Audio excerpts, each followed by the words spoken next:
Broadcasting from Boston, Massachusetts, the ARC Digital Transformation Viewpoints podcast is the only podcast dedicated to all things related to digital transformation in energy, industrial, and critical infrastructure applications. The podcast is the creation of the ARC Advisory Group Digital Transformation Practice. ARC advises leading companies on technology trends and market dynamics that affect their business. To engage further, please like and share our podcasts or reach out directly on Twitter at ARC_advisory, or please go to the website at www.arcweb.com.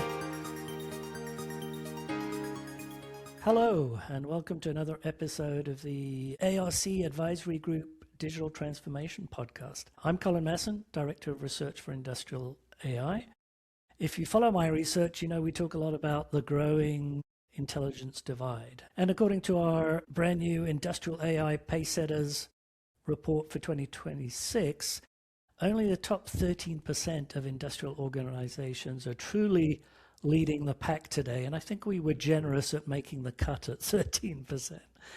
These Pacesetters have stopped treating AI as a siloed IT experiment and have weaponized it as a core operational strategy. Meanwhile, the mainstream majority and the laggards remain stuck in what we call pilot purgatory. And our research data tells us exactly why this is happening. Our just slightly earlier Q4 2025 Industrial AI Robotics and Energy Survey, staggering 63% of respondents stated that decoupling data from monolithic software applications is critically important to achieving their AI objectives. Yet integrating the OT data with modern AI frameworks remains a massive, complex hurdle. Today, we're going to talk about the heavy lifting required to cross that divide. I'm joined by two guests who are actively solving the OT integration nightmare that keeps so many AI projects grounded. Welcome to Brian Mengwasser, CEO of Edgescale AI, and Colin Wangsness from Red Hat. Gentlemen, welcome to the show. Brian, perhaps you can tell us a bit about Edgescale AI first. And I said you're the CEO, but maybe you fulfill multiple roles. So why don't you introduce yourself first? Absolutely. Thanks, Colin, and thanks for the invitation. It's a pleasure to be here on the show with you. As you mentioned, I'm the CEO, co-founder as well of the company, which means whatever needs to be done to help overcome this gap that we see holding back the industry.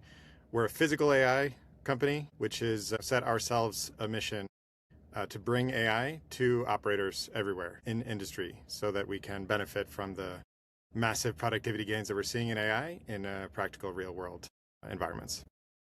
Great. And then over to you, Cole. Yeah, thanks for having me, Colin. So I assume a lot of the listeners here are going to know of Red Hat. But really where I sit and where my team sits within Red Hat is our Edge group. So it really breaks down into 3 Ps is what I like to call it. The first being like, how do we take the enterprise IT products and have deployable patterns, repeatable solutions that make it easy for people to consume at the edge? Partners like Brian that make it easier for those then customers to consume the bits and pieces maybe they don't understand. And the last is product enhancements, right? The core product, we're going to need to do different things at the edge. How do I get the engineering teams to do what I need to do? Okay, great. Well, with that introduction, let's jump in. I think one of the characteristics that we see from the pacesetters in industrial AI is very much that they are deploying to the edge. And in fact, we see a significant swing back to the costs of moving everything to the cloud and, is greater than expected, shall we say, right? And so a lot of the leaders are actively working to deploy back down to the edge some of the workloads they did move, or if they haven't moved them yet, they're kind of reappraising that. So one of the areas where we saw significant evolution is really with kind of local execution or process optimizers, as we call them in our industrial AI models taxonomy. We've kind of looked at what are all the patterns we're seeing, and one of them is process optimizers, which is a boring term, so we've just renamed it autonomous execution agents, right? To be in line, I think, with where the AI modernization efforts are going. Now, the software exists. So I was at a vendor last week, right, where we were talking about deep learning process control that very much needs to run on the edge. And I think that's the real nightmare that people are having. The software exists, but how do you deploy it to the factory floor, and how do you do that at scale? Now, Brian, I know last time we talked, you shared a story with me about an EV battery plant, if I remember correctly, a top gap weld inspection use case as well. Walk our listeners through why, in those cases, a seemingly simple AI vision task that computer vision is not new. It's a highly trusted technology, and it's one of the things we're seeing actually successfully deployed at scale because it is trusted, highly repeatable. So why did it take 18 months to deploy such a well-known technology, right? And the value is there. Yeah, great question, Colin. Firstly, I'd like to echo the commentary at the beginning about the edge is where the data is, right? It's where the actions are being taken. So even if we could sort of like suck all of the meaningful operational insight out of the edge and put it somewhere else, then you have to come back. And, that's called a hairpin in telecommunications. Is not a good idea. So we're really focused on how do we make it practical and easy and fast to deploy systems that help us take intelligent actions where we need to take them. And so in this particular example, as you mentioned, we've got enormous software capabilities. Those are only, I'd say, growing in sophistication and ease now that we have AI that can help us write and manage software. So it's really not a software problem in our view. It's a deployment problem. So for this particular customer, they had the ability to collect images of their welds and in a relatively straightforward fashion, train a machine learning model to detect whether a weld was good or bad. The problem came in the complexity of the environment to get the model there and to run it repeatedly and reliably. The complexity of the stack is only growing when you say something like, well, we need a compute. We need to run it on the network. We want to do it securely. So how do we do things like key management and hardening of the platform? Then there's a GPU, which has drivers and other kinds of things that need to be put in place there. And so this 18-month period was just a series of like trial and errors. There's nothing really magic there, but there's so many pieces that need to come together well that it takes a long time. And obviously this is an operational environment running 24/7. So it's not like we've got, 3 weeks of downtime to kind of like work on this. It's all like while we're running the business, trying to like add some stuff, bits and pieces here and there. So sometimes I call it or some people sometimes call it a jigsaw problem, like bringing it together. I like to think of it more like a Tetris problem because, you have to get all the pieces working there and then you have to keep doing it. Like anything else, the AI itself is an operational system. And so you have to stay on top of it 24/7, just like the rest of your business. Okay, Cole, bring Red Hat into this. We know hyperscaler clouds are incredible for training these models, but why is it so difficult to push these cloud native AI workloads? So to Brian's point, there are ways to train locally, right? But right now I would say that obviously the hyperscalers want to ingest all that data and take it to the cloud, and then you have to work out how do you push the trained models back down to the edge, because that's where the inference needs to happen, as kind of Brian was laying out. What's Red Hat's role in all of this? Yeah, no, that's a great question. So I think kind of alluding to what Brian said, it starts from this difference of what we're talking about when we talk about, IT and what we talk about when we talk about OT. I think really if you want to simplify it, obviously there's a number of differences. Obviously IT focuses on infrastructure, data management, security, OT, primarily thinking about how do I actually keep making this product, keeping uptime of a system. Historically disconnected processes mean there's different behaviors for buying stuff. I think that breaks down to kind of what Brian was saying is like when I talk to IT buyers, they want to buy a product. When I talk to OT buyers, they want to buy a solution, right? They don't want to think about, they're like, I don't know what I want from a key management platform, and I don't know how to talk to IT about that. I want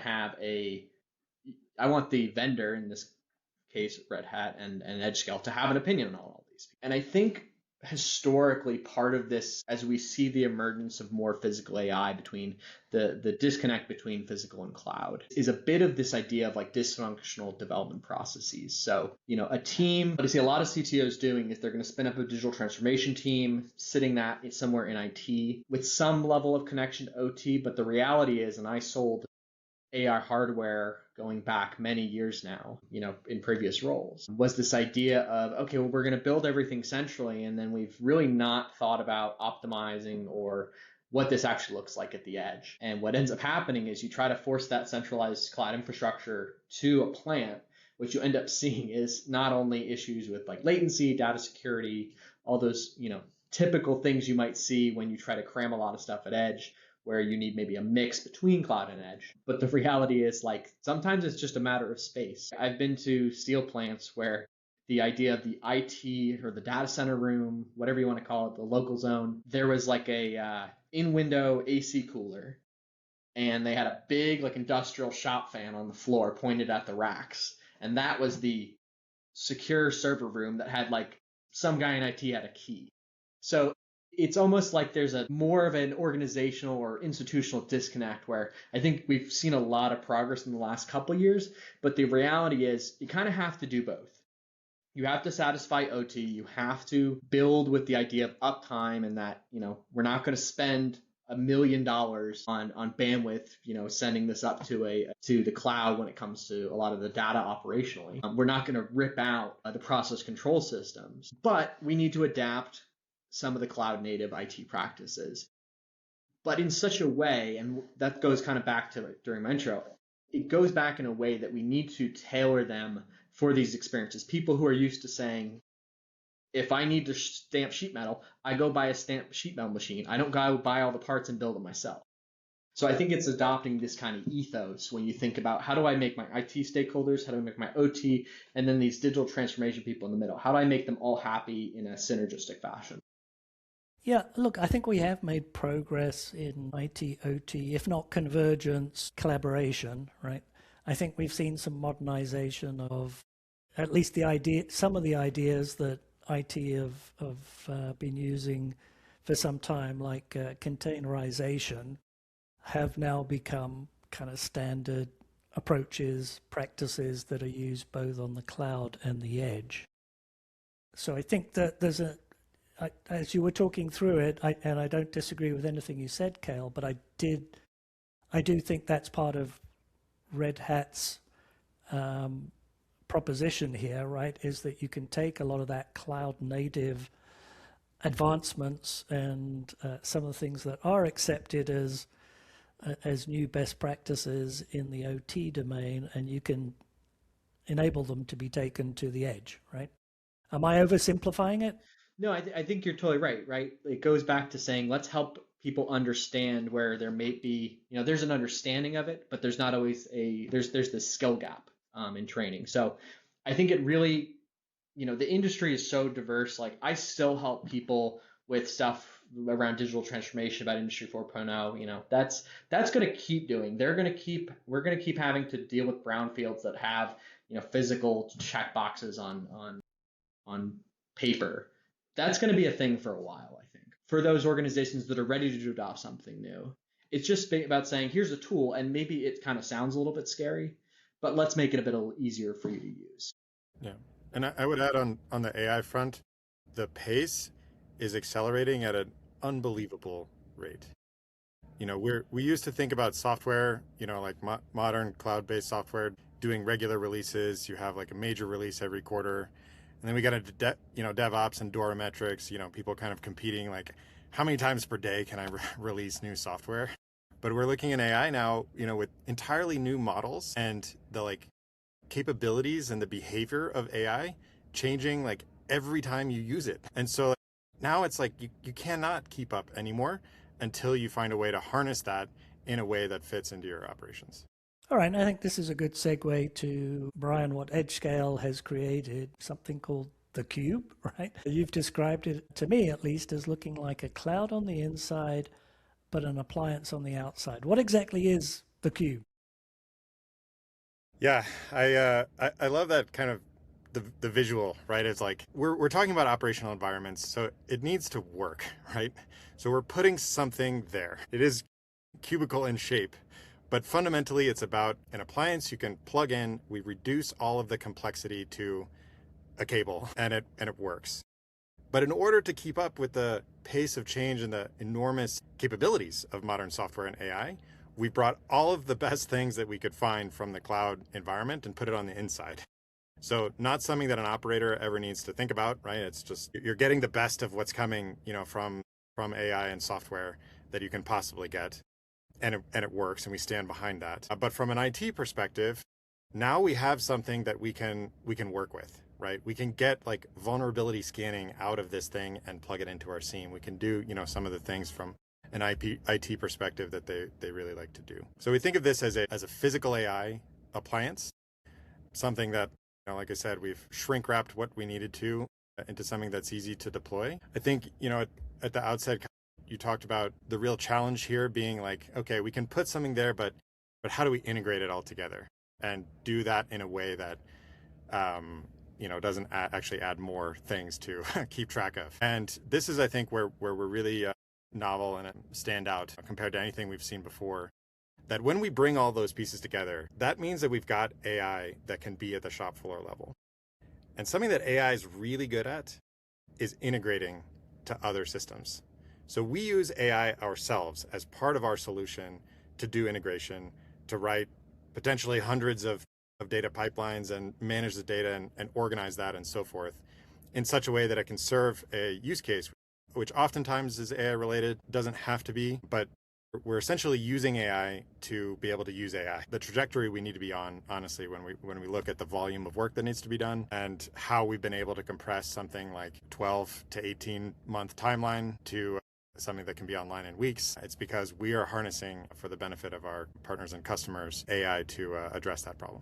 Yeah, and Brian, it's been an interesting last few weeks for me because I've been talking to quite a few, the full cross section, from startups to the big enterprise software and industrial automation companies, and this idea of that we might need industrial grade data scientists who understand all the complexities of data science and also understand manufacturing, I think was rife maybe a year ago, and now it's like, no, don't need that. The data ops and to some extent the AI ops is being taken care of by AI.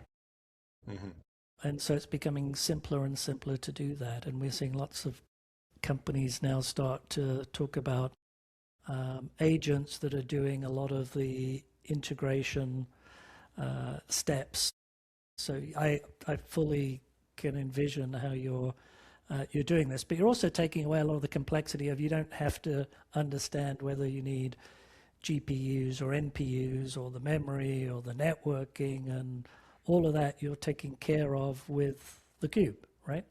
Yeah, you do need all those things. Right, but you don't need to custom design it and custom figure it out, right? It needs to run in a reliable fashion. To echo on that, that is the mission of the company, to empower people who understand their business and their process, right? Nobody understands that better. AI definitely doesn't understand it better than the people who are doing it. The difference here, which I think is the most exciting thing that's happening in AI, is that everyone is a quote unquote software engineer now. Because if you can talk to AI about what you're trying to accomplish, AI can do those things. And then we extended it all the way down to the physical stack that needs to be there. And to a large extent, I'm starting to reassure lots of people that domain expertise is more important than ever, right? Yes.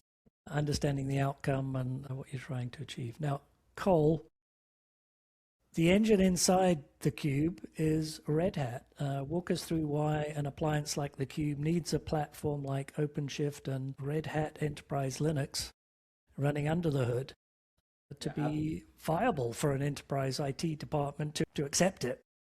Yeah, absolutely. I almost find it funny with the amount of conversations I have about the topic of how are we going to do this at scale? Like that's the number one question I ask people for my entire career is, how do we manage all these devices? How do we manage all these applications? And the amount of times I get a blank stare from someone who should know better is somewhat concerning. really it's all about, so many people try to do a POC and say we're going to, stitch together these services, and then they realize, well, when I have 600 of these, this really isn't going to work. It's all about that ability to do enterprise fleet management, or management of both devices and applications. Inside the cube, it's running enterprise Linux or RHEL and OpenShift, providing that common baseline of enterprise grade software to be able to give the IT teams the same tools that they're used to in a cloud environment.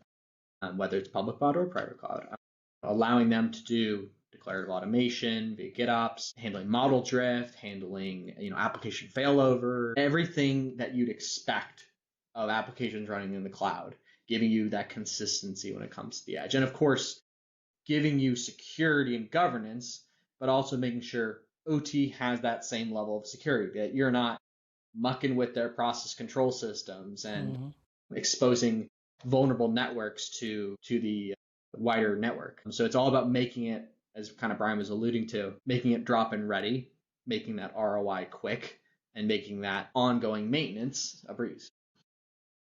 Okay, let's maybe switch gears a little bit and talk about, because we've been kind of building up to it, let's talk about the outcomes, the business value, because at the end of the day, as I think you've both said, our listeners care about yield, downtime. Brian, once the Red Hat and Edgescale infrastructure is in place with the cube, what does this enable? I think you mentioned digital twins in a previous conversation with me. Production schedules. How do you get a plant manager trust an agent enough to let it take closed loop action? I've got a couple of examples for you that happened this week. Okay. We're starting to deploy this, in a lot of places. We're starting to get more of these case studies, and I think that's part of the story here, that it's doable now. Like, we're getting the results. So I want to share with you a couple. One of them is in the direction of digital twin, but I love to not be too sci-fi about it, right? Like, this isn't like some magical, like, three-dimensional universe of your facility. We actually think about it more like a digital lens. It's a unique view that an operator or a line coach or a supervisor wants to have about what's happening in their own facility. We installed our appliance. We've actually replicated it to multiple facilities now. We do, as we mentioned before, all of the data integration work. So within a couple of weeks, we had all of the production data of the facility running on the cube, and then we serve it to this digital lens application. And the feedback that we got this week was, while using this for the first time, it was the fastest shift they've ever run at the facility. The operators said, well, I'm not just like running from job to job or station to station. I'm able to see like what's happening at all of the stations, and so I can go to the one that really matters for me to jump in on or take some action on. It's because we're using AI, we're able to kind of adapt. So it's obviously not the same view for an operator versus a line coach, and it didn't require that much more work for us. It's kind of like a tailored lens for what they need, but it we're adding more layers to it all the time. But initially, it's just about understanding what's happening at different stations and cycle time and so forth, and adding now layers like what's happening with each of the pieces of equipment, sort of like statistical process control at each location. And I think what we're seeing is that because we've set the foundations, and that's what we do as a physical AI infrastructure company, we solve the infrastructure problem, the data integration problem, and now it's kind of like sky's the limit on what operators want to see. We can deliver that and iterate on that at cloud speed in an operational environment. And another one, because it relates to, Colin, the kind of scenario that we talked about earlier about computer vision, because I do think there are plenty of use cases out there like that, and plenty of know-how that should be harnessed. We heard from another customer this week that they actually developed the model themselves. So it was an operator who understood the process extremely well. She's been a mechanical engineer in this environment, so nobody knows that process better than her. Created a model using PyTorch, and showed that it was effective. And now we're talking about using our stack to deploy that model. And the estimates are unbelievable when you look at the like more accurate and real-time quality assessment. Something that used to take hours and hours with a dyno now could be done in real time. and then make a change to the way that the process is operating that results in less scrap. That business outcome here is tens of millions of dollars of reduction of scrap. And it's all back to this idea of like real-time intelligence. We know the process, but we can't always see into the equipment and into the materials, right? That's why we have quality and other testing frameworks. But if we stitch those things together and we can go from like know-how to solution to practical implementation and bring that cycle time down to weeks and days instead of 18 months or never, we're really having an impact. Cole, to your point about scale, this is what really sort of keeps motivating us, in an increasing fashion, that we've got a scalable way to do this now. And so we're pacing ourselves. How quickly can we do it and roll it out?